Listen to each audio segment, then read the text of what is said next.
Welcome one and all to Umami Manga. I'm Petter and this is James. Hello. And today we're talking about volume 12 of Jujutsu Kaisen.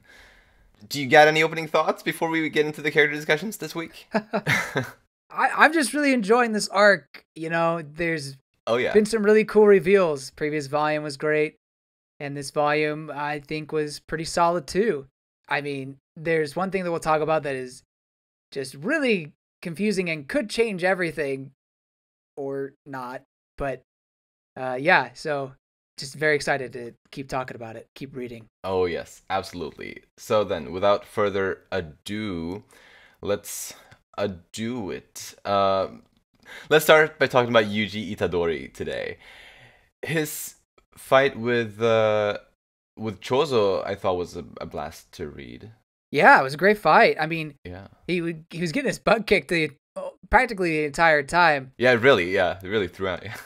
But thanks to Mekamoto, he was able to get, I guess, on even footing when they were able to do the shower sprinkler or the water sprinklers. So Right. Yeah, it worked for a while. it worked for a while. Choso happened to be surprisingly adaptable to his environment. Yeah. But no, I mean, it is interesting that we go from Yuji taking down a pretty strong curse and having a lot of confidence in his powers to then basically getting his butt kicked by this other curse. Yeah. Who is much stronger than his younger brothers. Right. Yeah. And even, we say much stronger, but then Sukuna is like, man, you lost this pathetic weakling. Like, come on. Of course, to Sukuna, I mean, everyone's a pathetic weakling, so I don't know. Like, what do you expect? Right. Yeah, no, but Yuji took a lot of damage. Like, first that heavy hit to his liver, which kind of got me a little bit unsettled. And then, and then after that, he kept taking even more damage. Like, he's really, really beaten up at this point. Like by the end of the volume. I was like, this can't be the final boss for him in this arc, is it? I mean, I guess it could be, but I thought he would be the one to at least get to Gojo. Right? Yeah, I don't know, man. I mean, obviously we don't know. I mean, we'll have predictions, but I mean, getting beat up like that, he's gonna have to heal really quick. Right, and as far as we know, Shoko is not at the scene. Like, she's not around right now. Yeah. So like a rapid healing, I don't really see that happening. I guess since the curtain is down, maybe eventually you can get sorcerers there, and maybe Shoko would be able to get there pretty quickly. But again, we don't know. That's just guessing. We have no idea. That is a fair point, though. People have already been starting to show up. Like, we had Inumaki appearing rather randomly, it felt like. And so, who's to say others can't appear as well? Yeah. But after his fight with Choso, he was woken up by Nanako and Mimiko. Apparently, they made it to his location, and yeah, that was unexpected. I thought we didn't get to see any of their interaction with the Ghetto imposter at all, like where they were last time we saw them. So I wonder what happened there. Mm-hmm. And it looks like they got a Sukuna finger that they want to feed him or something now. Maybe, if that's the intention. That's what I was wondering. I mean, do we know if is there some sort of healing that happens if he eats the finger? I wonder. I don't know. I wonder. I mean, at the very least, it grows Sukuna's powers. So would that just mean that Sukuna would take over in this very vulnerable moment, in Yuji's very vulnerable moment? I don't know. Right. Ooh, that could be interesting. But he's also biding his time for a certain moment to use. But if we think back to when Sukuna made that pact with Yuji, he gets to take over whenever he wants. Yeah. So yeah, this is a part of the story that I'm very excited to get back to in the next volume. Yeah, I hope it's not a thing where, what could be going on with Yuji? I mean, I guess there's something obviously about the anticipation, but I do want to know sooner rather than later, since he is the main character for the most part. But yeah, I agree. I'm excited. Anxious. For sure. Then next, let us talk about Choso, the really like the person that I think Yuji spent the most time with during this volume. And as we were hoping for last time, Choso was indeed the first one to find Yuji. Yeah. So that was fun, and it Woohoo! was a blast to see this much focus on Choso really kind of for the first time. Right. At least in terms of his action, I guess. Yeah. Yeah, ultimately he didn't manage to avenge his brothers, but he definitely put in a good fight, and he would have won. Like he was the winner of the fight. He won the fight, I'd say. He won the fight, but he didn't deal the final blow. Got pretty darn close. Hmm. And he did get a few beatings or hits from Yuji, and I guess he was surprised how much they affected him. But as we were talking about how he stabbed Yuji's liver or shot it, Yeah. he seemed to be very adaptable, despite even the manga saying that he was an inexperienced fighter. Which you have to remember, he was only born a couple days ago, or a couple weeks, months ago. So, True. technically speaking. Yeah. So I guess it makes sense that he'd be considered an inexperienced fighter. But despite all that, he was still very capable and much more of a fighter than his younger brothers. Yes, absolutely. Yeah, and seeing how he was impressive in close combat as well, which I hadn't necessarily expected based on how he opened up the fight with only like these long-ranged attacks. But even when Yuji came up close, Choso was still a serious threat, even in close combat. I feel like that's another thing this manga does is kind of squash the stereotype of people who are only good at long-range combat. Oh, yeah. Yeah, you look at Geto, had the same thing.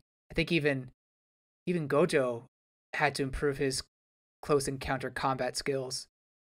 But all of them, Geto, Gojo, and now Choso, they're capable no matter what range you fight them in.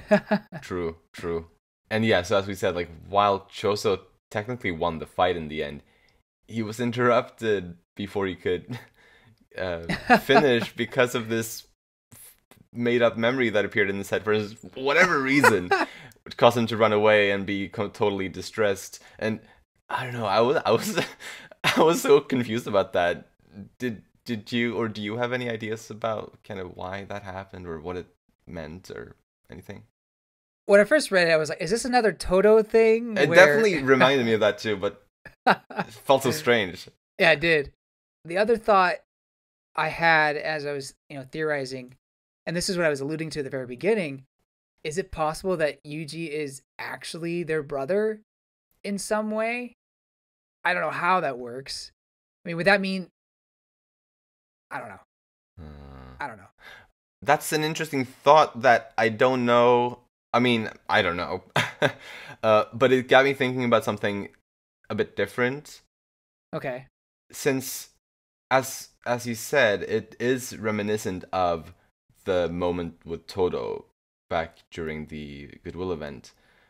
Basically, it really is the same thing happening, kind of, for this other character in Yuji's presence to get this fake memory suddenly, and that turning to, well, a benefit for Yuji.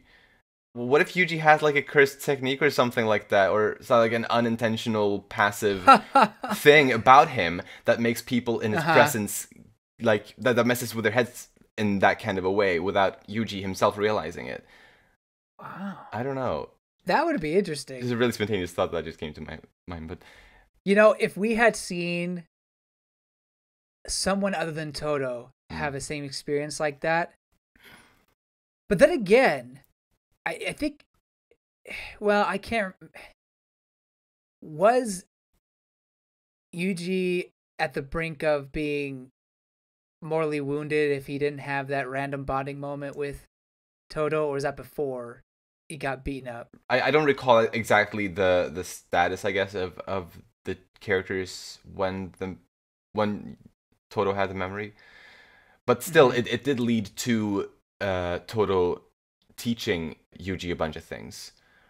So regardless, it still kind of led to things that were good for Yuji. then why hasn't that happened like with Nobara or Megumi or something like that? You know? Maybe it's just an unpredictable ability.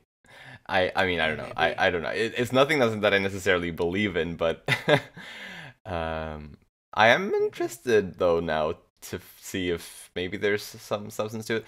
Well, here's more of what I was thinking: Mm-hmm. is that this memory is a non-existent one or a made-up one Mm-hmm. that never actually happened. Yeah. And we know that the manga itself considers Choso an inexperienced fighter. So, as far as I understand, they had not experienced life until now. They being the paintings. That means it's not just that Yuji is the outlier here. It's also his eating with his brothers as well. You know, that they never would have had that. Yeah.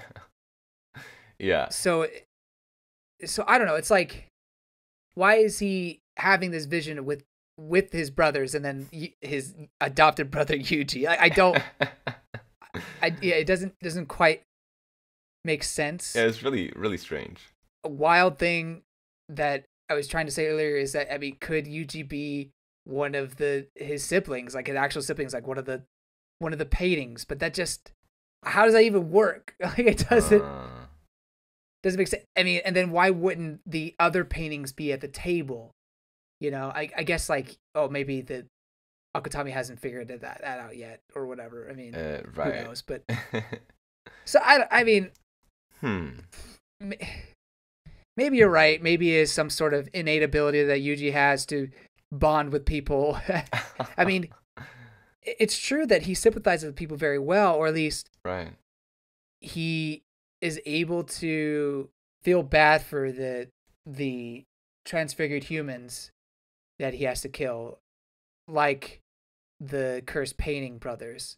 You know, I don't know if Choso got that at first. I mean, clearly he was very upset when he heard that they were crying.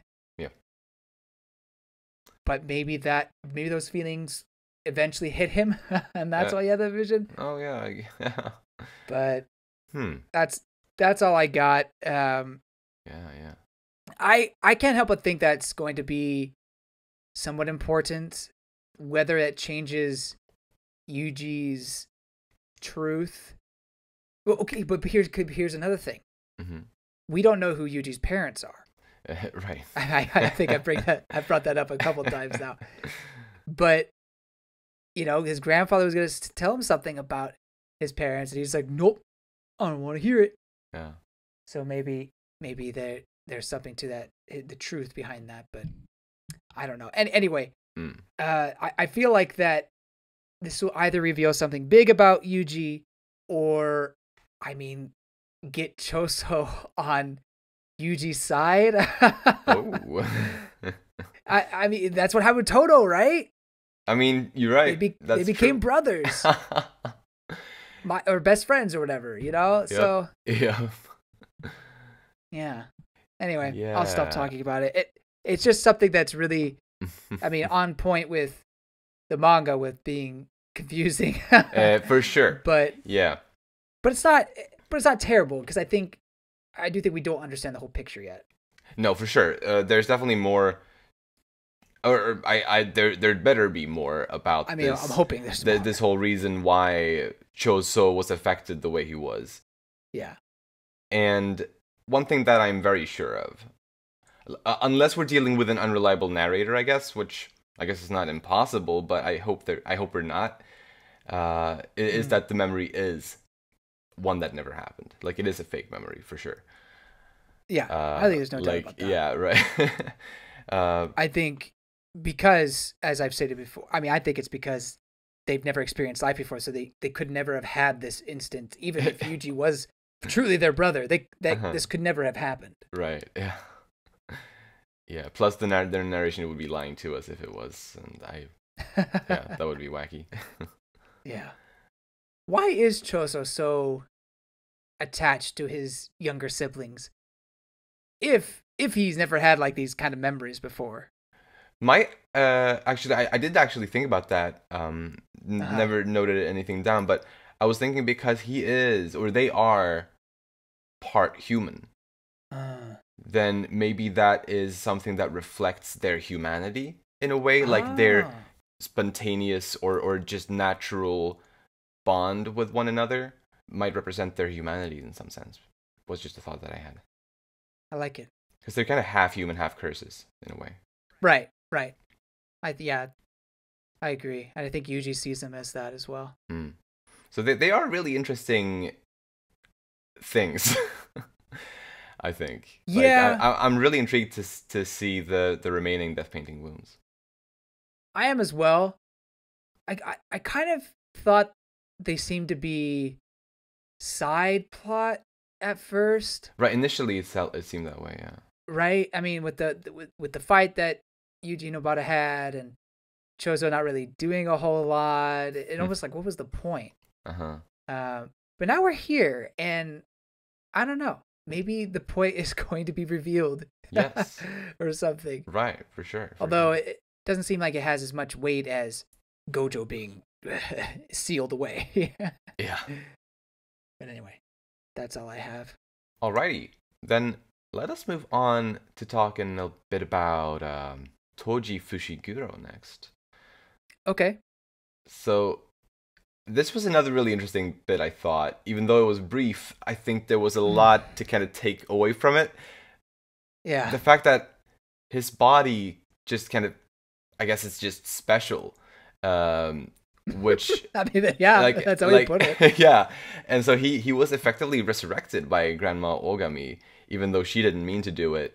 But like, yeah, We're all gonna die. Toji's yeah, Toji's body just beat the other guy's soul, and or at least that was the description we got.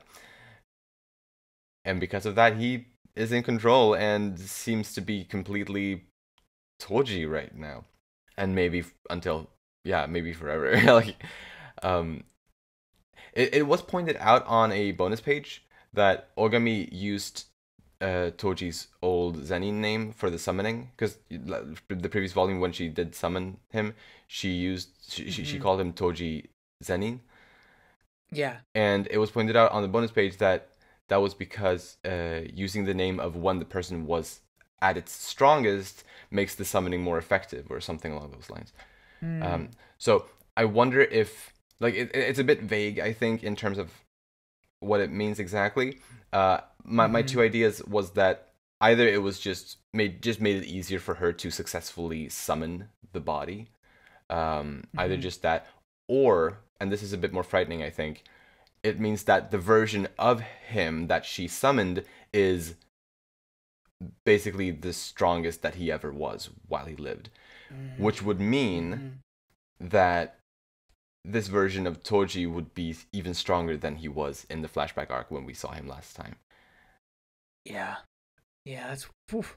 But that's wild. Yeah, it might be. Yeah. It also makes you wonder if you bring that person back at that moment, do they have the memories of what happened, let's say, when he took the name of Fushiguro? Precisely. That's also... So does he does he know Megumi?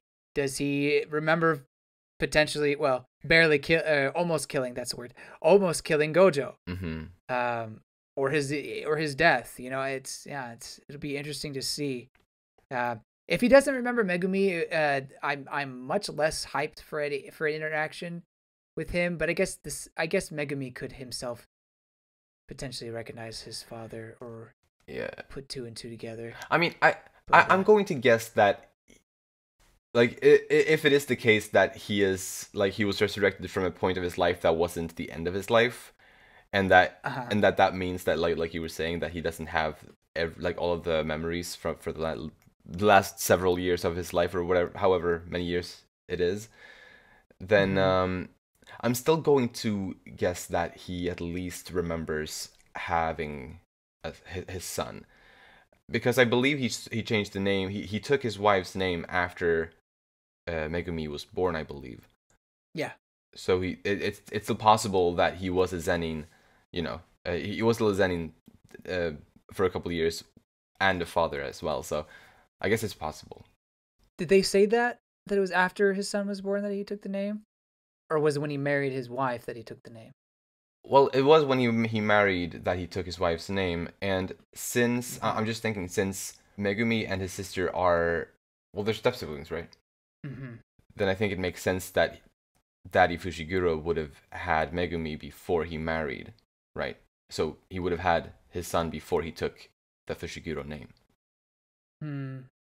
Not quite following why it must. Are you saying like it has to be that way, or it could be that? No, I'm saying it could be that way, and I'm saying that I'm guessing that it is that way because it makes more sense narratively for him to remember his son. I think. Or at least I hope so, because I think not just spontaneously. I think it would make for a more interesting interaction between them. But we shall see. Yeah, no, for sure. Honestly, I'll save more of my thoughts on Toji for predictions because he is really just this foreboding entity that is thrown into the mix here. Yes. And honestly, he does not have a side. He is the ultimate, third party individual in this situation. Yeah. So for sure. It'll be interesting to see what kind of damage he causes. Yeah. Yes. But yeah. It'll be fun. That'll be later to talk about. Can't wait. Absolutely. Then next let's move on to Kento Nanami. I kind of loved just the part where he was just brutally beating up side ponytails. And like just I don't know, right? Just insane. And actually like just before the beating began, I loved how Nanami was visualized as just a wall of stone when he was kicked. I didn't understand that when I first read it, and then second read through was like, I guess you just it was like you said, visualizes a wall of stone. Like what in the world? Like it's just. Yeah, he's just represented on the page like that because that's what it felt like when he was like for side ponytails when he kicked him. I love that so much. It's just that like that doesn't budge at all. Yeah, that was pretty awesome. Yeah, he was upset big time with good reason about the attacks on the suits. Yeah, totally. Yeah. He's a man that you don't see much of the, happiness emotions welling up at him. And you could argue a lot of emotions you don't see, but I think he is passionate and quick to righteous fury if needs be. Yeah. And that was very evident here, and I loved it. Yeah, thankfully, I mean, it seems like he was really upset when he saw Ichichi. At least that's the one we saw, but thankfully Ichichi's still alive, supposedly. Precisely. Yeah, that was great news. Like, legitimately great news. Like, I was so glad to find out that apparently he's at least supposedly going to make it. Maybe. Yeah. Yeah. But that doesn't matter, though. The damage has been done. Yeah. Nanami's like, nah, you're all dead. I'm taking this into my own hands. Yeah. And I loved like the way he just kept repeating the question to side ponytails. Like like that one phrase, like so good. Like where and how many, like just over and over and over. How many of you are there? Like, oh, so good. Yeah. So good. That'll be legendary. I can't wait to see that animated. Yeah. And there's so many things I can't wait to see animated. Yes. Oh man. That's really all I have on Nanami. I'm sure there'll be more in future volumes, but since we mentioned side ponytail, can we talk briefly about him and even Nobara? Absolutely. That's okay. Yes. Side ponytail. Do we still not have a name for this guy? Apparently not. Yeah, no. I think I'm calling him side ponytail because I believe he was referred to that way in one of the bonus pages in the volume.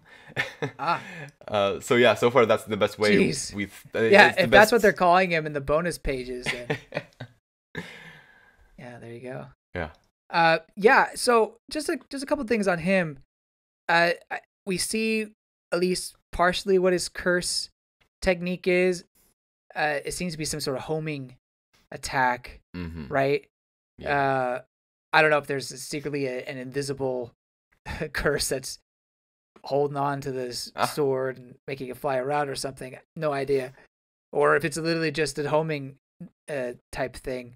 I could see either way. Yeah. But it's interesting that he himself Sai Ponita doesn't understand what his curse technique is. I don't know. Yeah. It's just kind of cool. That's funny, actually. It just works this way. Yeah. Yeah. And surprisingly, he was really kicking Nobata's butt. Yeah. Totally. At the beginning there. I mean, rattled her brain with that hit to the chin. Oof. Mm-hmm. That was rough. Yeah, that was really rough. But he's quite the character. He's making faces like the make me face. Yeah, right. Very punchable. And then Nanami goes and punches it, so it all works out. Yeah, he's interesting, or well, I don't know. Like there was also he also mentioned, I believe, when he took I believe the first really heavy blow from Nanami, he mentioned to himself like that he would have died if it wasn't for his curse technique. Yeah. So apparently his curse technique is also somehow defensive, I assume, because I don't know. Yeah. So it's unclear. Right. Kind of weird. Right. Uh-huh. I kind of reasoned with maybe the sword as a homing attack did a defensive move, like sprung suddenly in front of him when the punch happened. I don't know. I couldn't really make it out. Right. That was how I tried to reason it, but I'm not solid on that whatsoever. Yeah. Maybe there's something to this whole invisible curse thing. Oh yeah. Yeah. Somehow cushioning him. I don't know. But anyway, that wasn't clear. So I kind of feel like he can't be done yet. Yeah, I don't think he's dead. Yeah. Though he's definitely knocked out for a while. Yeah, maybe he'll come back at some other point. Right. Who knows? No sign of the monk kid that was with him. Precisely, yeah, not in this volume. Previous volume. Mm-hmm. Yeah. Actually, neither that character nor Maito made any appearances in this volume. Right. Or Jogo. Oh yeah, true. But sticking to that scene, Nobata, just various plot points. So she tries to protect Nita, didn't quite work out, No. unfortunately. Yeah. But again, thank goodness Nanami was there to save the day. Mm-hmm. She wants to join Nanami on his quest for revenge, or just to really help out. Mm-hmm. But he says no. Very Nanami of him. Absolutely. I'm curious if she will listen. Right. It depends. We already have Monkey going in that direction, and we don't see Nobata anywhere at that point. No. I wouldn't be surprised if eventually she gets antsy or she hears something, some sort of bit of news that makes her go down there. Mm-hmm. Or, I mean, maybe the fighting comes to her. I don't know. Right, exactly. I was thinking something like that as well, actually. Yeah. Potentially. Gotcha. But, yeah, I mean, that's really all I have on those three. All right, yes, me too. Then next, let us talk about Mei. So, apparently her curse technique to control crows is considered rather weak. So she trained her body to keep up with other jujutsu sorcerers and whatnot. Yeah. But she does have the bird strike techniques, which that specific thing is incredibly powerful. And it was pointed out by the narration, I believe it was, that only Gojo has ever survived bird strike. And the fact that it was even mentioned that he has survived bird strike implies that Mei has used it on him at some point in the past. Which to me is just crazy. Like, if it supposedly kills everyone that is hit with it, if she has used it on Gojo, like, was she really, really upset with him for some reason? Or, like, what's the story behind that? I wonder, they're coming out of bar. It's like, nothing can kill me. I'm invincible. And she's, bet. And then they do their thing. Right. One person came victorious. Anyway. That's funny. Although, wait, I forgot Gojo doesn't drink. That's true. That's true. Although I think, actually, if I recall, because we talked about this from the manga's perspective and how it was worded a bit strangely. It said that he doesn't drink, but it wasn't explicitly outright explained why. I believe the anime, when I watched that after the fact, I believe it made it clearer to me, implying that he doesn't drink because he's a lightweight. I think was pointed out. I don't take my word for it completely. Uh-huh. But if that is the case, then I guess he could have had drinking moments in the past, but he just got drunk really easily. So maybe your story here does add up. So as a non-experienced drinker, lightweight means someone can't hold their liquor. Is that what that? Yeah. Basically, yeah. Okay. Precisely. Gotcha. Interesting. Yeah. No, that's it's headcanon now. No. I could easily see Gojo be like, hey, help me train. I want to see if I can stop your bird strike. I really think it's Gojo who instigates it. Yeah, seriously, or something. Ultimately, yeah. Oh, and I'm sure like May is like, oh sure, $300,000, please. Right. Yeah, right. But it's crazy to think that everything else about her is pure strength, really. Right. Yeah, it's impressive. Kind of reminds me of Maki, except Maki doesn't have a curse technique. Exactly. At all. Mm-hmm. Plus, Maki has actual like increased physical abilities, like just naturally, for whatever reason. Yeah. But still, yeah, it kind of reminded me of that as well, just because they are both kind of outcasts in a sense as jujutsu sorcerers, or they're at least odd compared to a lot of others. Yeah. Last thing. Well, actually, let's talk about Yu, if that's okay. Yeah. He kind of. I was wondering why he was there to begin with, but really he's kind of important to her whole strategy. Yes. Basically a tool for her to use. Yeah. To use a simple domain in the one smallpox curses domain, so that was ended up being very helpful. So yeah, I guess I'm glad that we understand why you use here. I still think he's a little too enamored with his sister. I assume they're really blood related. But yeah, it's funny. Yeah. Well, next up, let's talk a bit about the Ghetto Imposter. At least based on what I gathered, based on what he said in this volume, he has supposedly lived for a very long time.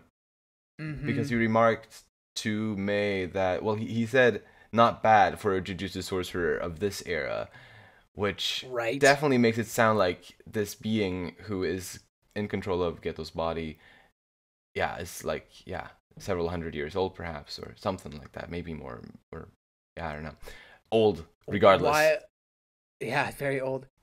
Yeah, could he be from ancient times? Right. A wild thing I thought, is it even possible that this guy would be from the Sukuna times? Like, that would be a very interesting connection. But also, it makes me wonder, why would he have waited this long to bide his time? Or so maybe the timing was perfect. You wait so long, and then Gojo is born to the earth. It's like, oh crap. Well, now I gotta deal with this guy. Yeah. I don't know. Maybe it's not all the way back there, but he has to have some experience. Has been around for a little bit of while to even say this era. Definitely. At least that's what I feel like it applies. For sure. So that is really interesting, and yeah, because you mentioned Sukuna. That's definitely one character that was around a long time ago. So maybe there's a tie there. I was also thinking about Tengen, who is also a being that's been around for a long time. Maybe there's a tie to that as well on some level. I don't know. Haven't given it too much thought, but that's a good point. But there could be something there. It's probably safe to say that Tengen was later on. Was after Sukuna's time, right? Is that safe to say? Probably safe. Actually, I don't know for sure. Oh shoot! I don't know. Okay, actually. maybe I'll step back before I wreck myself. No, actually, I don't know at all. I couldn't say either way. I think one of the previous volumes, probably the flashback mentioned when Tengen-sama. I think he appeared around the time that Buddhism was. That's true. Yes. Recognized. What was that year? But surely that would have been after Sukuna was a thing. Yeah. Anyway, whatever. Mm. Yeah, it's interesting to think that another ancient-ish, or at least a historic name that I thought about just now was Kamo. Oh yeah, that's Um, right. The first Noritoshi Kamo. yeah, yeah, Yeah. yeah. Not the current one, the first one. Yeah. Yep. Right. Um, Right. I don't know. I mean, that's a historical figure that has interesting past. Maybe Mm. this guy knows about that. Yeah. I don't know. Hell yeah. I mean, yeah. Wherever there could be connections, I'm all for it. Last thing I'll say about the Geto fake, Mm. I guess it's actually more so about Geto himself. Ah. The smallpox deity, I mean, that had to have been something that was collected by Suguru. So it's like, that guy had to eat the smallpox disease or the curse. Like, oh man. Oh man, yeah, that's gross. Poor guy. How do you have that fall on your plate? Mm. You're gonna be eating these curses. Like, do I have to? Well, that's all you can do. Or I don't know. Like, how do you come across? I mean, at the end of the day, it helped him become a strong sorcerer. But Right, you gotta be really man, motivated, I guess, to feel like Yeah. it's worth eating all that shit. yeah, Ugh. indeed. Yeah. Well, next, let's talk a bit about Nobito Zenin. Okay. This guy is drinking on the job. It's not good at all. But we did get to see his curse technique in action, Yeah. which I thought was pretty cool. Like Not what I expected. turning that like ocean spirit or the cursed ocean spirit into a drawing or something, and then punching him out of there.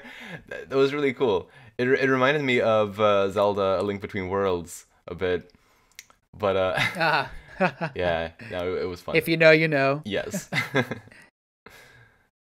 Yeah, no, it's an interesting power, and like I said, not one I was expecting. I think that we will see more of his curse technique from this point forward. Mm-hmm. You mentioned the ocean spirit, and Yes.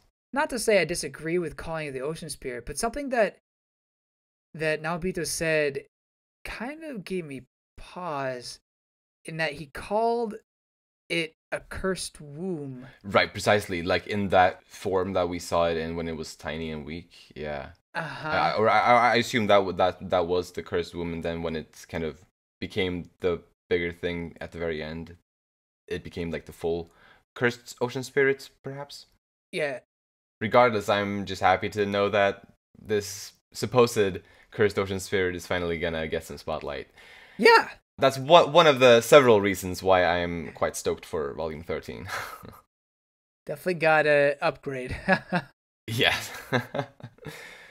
I love it.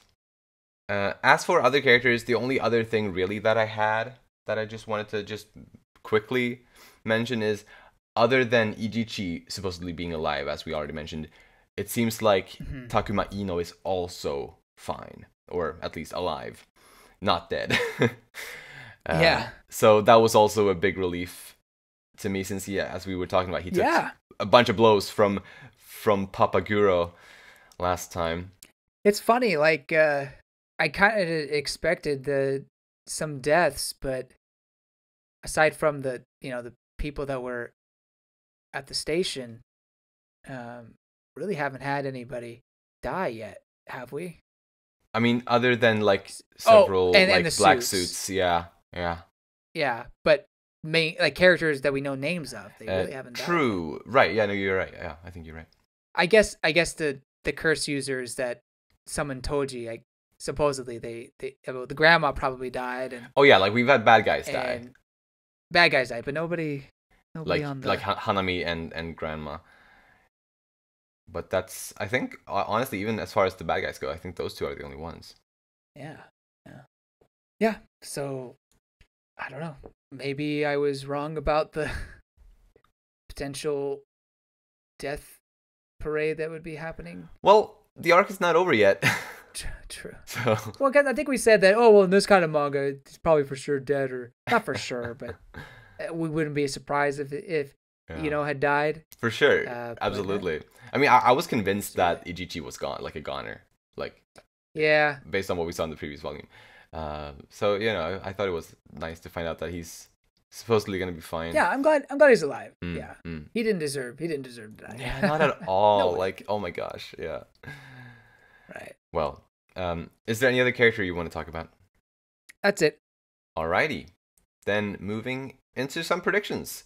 Let's go. Mekamaru said to Yuji that there's still something he needs to do.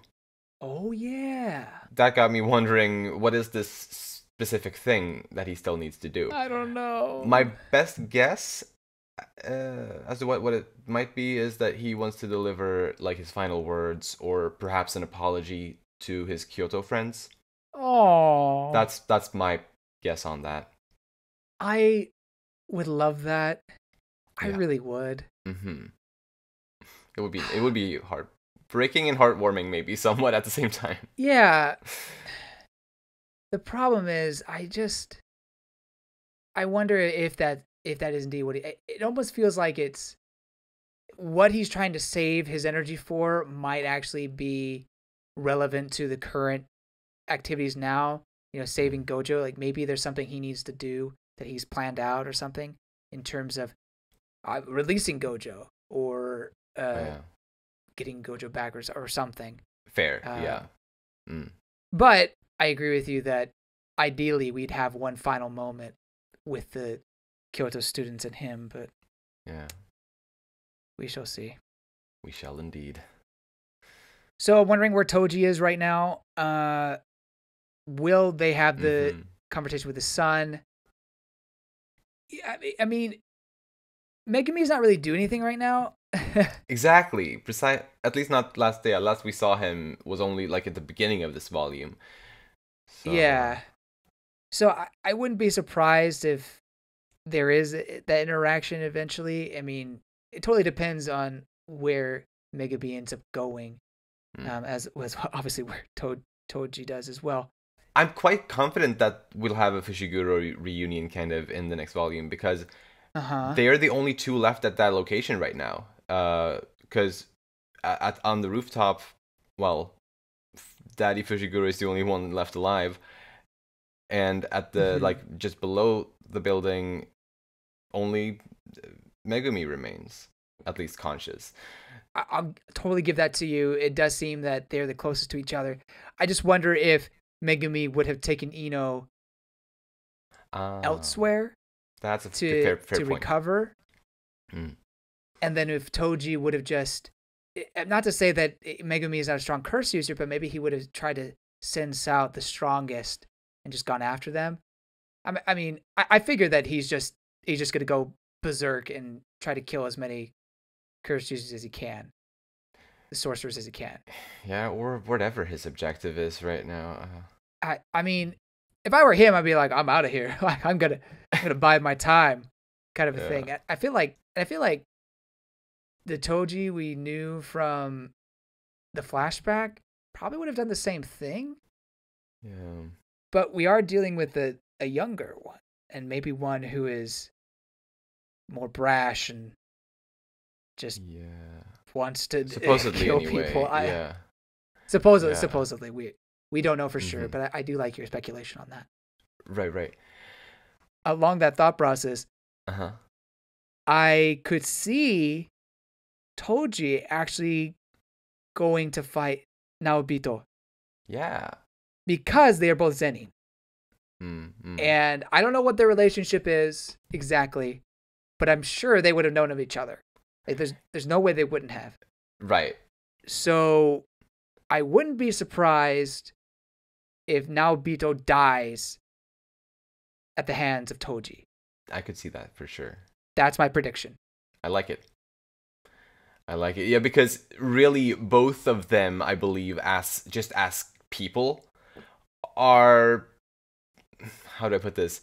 Both of them are characters with personalities that are difficult. Like, yeah, and so I bet when Toji was still alive and they may have had dealings with one another, I bet there was a lot of friction. Yep. So yeah, I think that supports your theory there. I agree. So I'm not totally saying that Megami and Toji won't have some sort of face-to-face interaction eventually. I'm just not confident it's going to happen right away, even though they are supposedly really close. For some reason, something telling me that Toji's just going to go towards the middle of the station, or where all the curse users are, to find a great fight.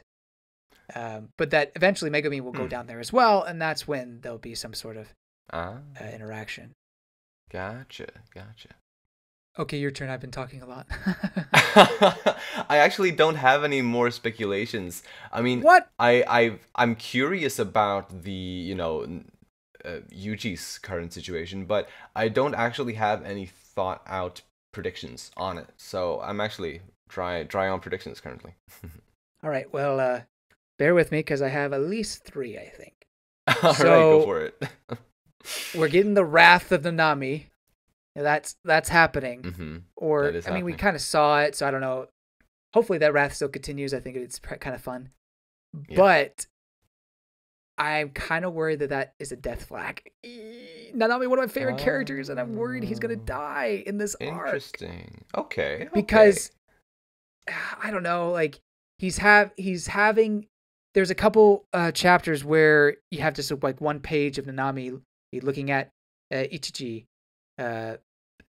in blood, and then another page where it's Nanami thinking back on, I forget what his friend's name was, but hit him on the death table, and then Ichichi as well. It just seems like we're dragging up these memories and potentially building up something. Granted, that was just fuel for the fire, which totally could see that. I don't know. It seems like maybe we are, or Akutami is potentially building things up for Nanami to eventually pass. I don't know. I will say that. So just because I know you like certainty in predictions, I will say that Nanami dies. During like which would be terrible. Event. So I can't say this volume. Please don't make me say this volume because no. Like I feel like this arc. I think this arc is. I don't think. Again, I'm gonna go to what I'm seeing from the fan base. You don't hype up an arc like this unless there is some hype moments, but also some losses maybe. So I'm thinking someone big is gonna die. I don't think it's going to be the 3, the Yuji, Megumi, or Nobara. I don't think they're going to die. But Nanami would be a big thing, right? I mean, I love Nanami. People love Nanami. Mm-hmm. So I don't know. That's part of my speculation, but also what I mentioned about potentially being a death flag. Yeah. Interesting. I hope you're wrong. I hope so too. I mean, I guess there is a bit of joy from him. Aha! I predicted it. Oh no, I predicted it. Yeah, I know that feeling. Yeah. Where did Mahito and Jogo run off to? Who will they find first?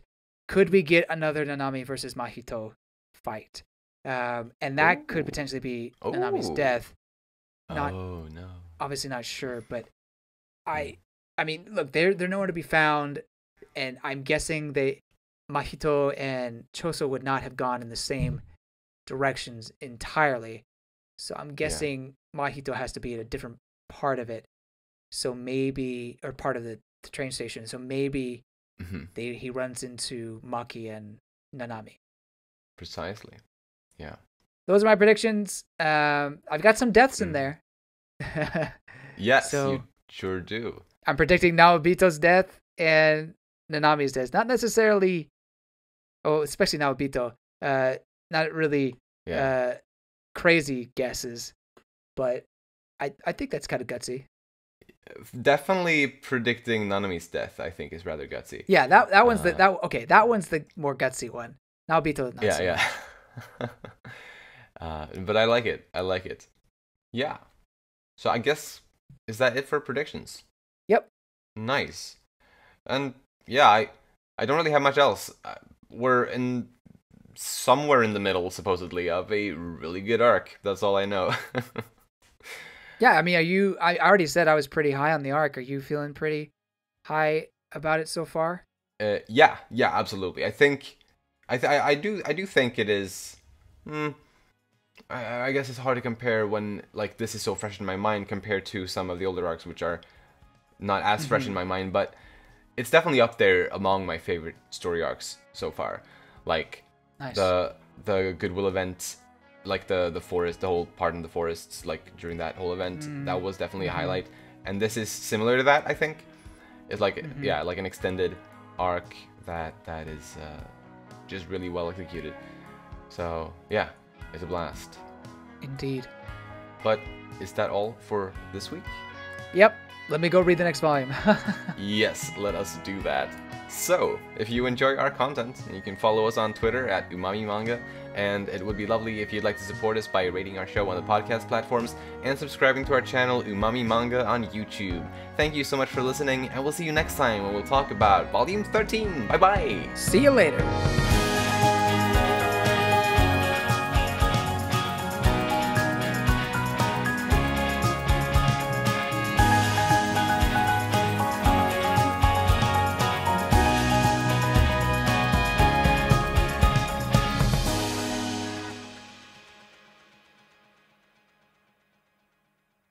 Johnny, bye-bye. Johnny.